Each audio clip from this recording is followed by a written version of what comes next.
Good morning, a video morning brief of the U.S. grain markets. Tuesday, February 4th, 8:48 a.m. Eastern Time. Okay, some of this MAGA stuff, MAGAnomics, Trump stuff, tariffs, it is in the grains, it's in all the commodities. It can create bad times as well as good times, depending on what side of the market you're on. It can create big up moves, big down moves.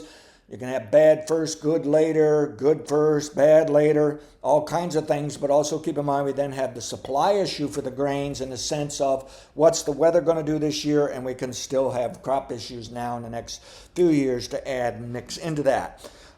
Interest rates may explode, inflation may explode, and again, you may get a bounce in commodities only to see it go away just because of those other factors actually interfering rather than helping. Where we are today, still got to keep an eye on what's going on in Brazil for second crop corn. That can support corn for a while yet, but I wonder if some of that's already dialed in, even if it gets worse in Brazil. Argentina's already got its issues, and the same story, even if it gets worse, I don't think the market's going to care that much more here. All right, now, dollar has spiked this week, and then it dropped back, and I don't know, I'm not so sure the market's grains are paying that much attention. I don't know. Well, I don't think they know how to deal with this kind of volatility in the dollar right now. All right, let's look at the corn market daily chart and level 3 bottom, and it should move higher into next week for a level 3 top. It is possible, however, to top out this week. So what I'm going to do is actually move this over here. All right. No, actually, I'm sorry. I'm looking at my notes here. I had that as an alternate scenario for myself. The model's saying no. I need to move this over here to remind myself so I don't look at that alternate scenario. There is an alternate scenario saying it's just going to pick its head up into the end of this week, down next week, and that will look very much like the stock market. Interesting enough. All right. But at any rate, bottom line is that I'll go into next week, pull back next week, the following week. That's how the normal supply and demand, the available supply and available demand, the people that really do move the grain, move the futures market, what they need to do for business during a month, okay? I like that positive reversal. I think they felt like we're okay with what's going on with the tariffs here, for the moment at least, all right?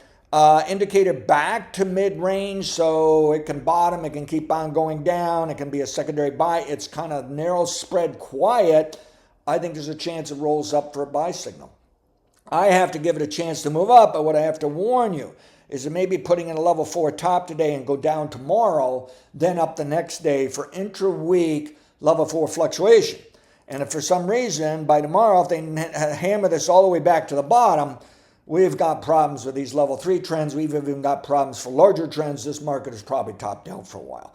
So the bulls really need to step up to keep their game up here and keep things going to move it higher. These old upside targets probably should be thrown out, but I'm going to leave them for a while just to see what it does going into the level 3 top. Now, to just touch base on the weekly, in theory, this is the first week maybe for a top, but ideally it's next week and later, even into March, that there should be more upside. I like this positive week reversal. They hit it down, bottomed on a 5-week average of the open, snapped back above the close, which is probably the more important average. It maintained this uptrend that we've seen for months, okay? I think this is going higher, and this circle provides a general idea of potential upside targets. I do think it tops this month, not next, but it's allowed to go higher in the next. I think it tops this month for level 1, sets back for level 2 this month, or more likely next month. And it may only be a stalling out and consolidation as we go into planting season, and then we get another bull run in summer as we worry over the crop. And maybe we even see some not so good weather. I'm still not convinced this is the year for a crop problem, but it's on the table, okay? So that's what we're looking at. So in other words, weekly performance, if it trades below the low of this week at 472.5, I don't like it. Something's wrong. It's probably an over and done with and wants to head lower into a level 2 bottom. But it ought to go up first. It ought to go higher still. It even ought to take out last week's high ideally. But I also think some of this upside is a little limited. We're going to need some consolidation, chill out for a while before heading higher into summer. Okay, next up is the wheat market. Let's go with the Chicago And what we have is it's due for a level 3 top now, okay? And it can go lower into next week for level 3.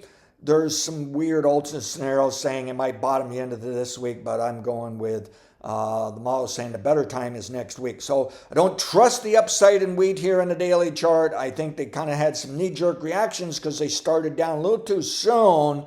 But now I think they've about got it right. I think wheat's probably going to pull back on us here, whether we like it or not. All right, now we go to the weekly chart, though, and even if it's going to pull back, Mao's saying it really ought to go higher into March, or at least into the end of this month, for this level 1 up move. And we're still leaving that upside target in there at 580 on up to about 596 and maybe even to 615. Some of that's looking a little high right now.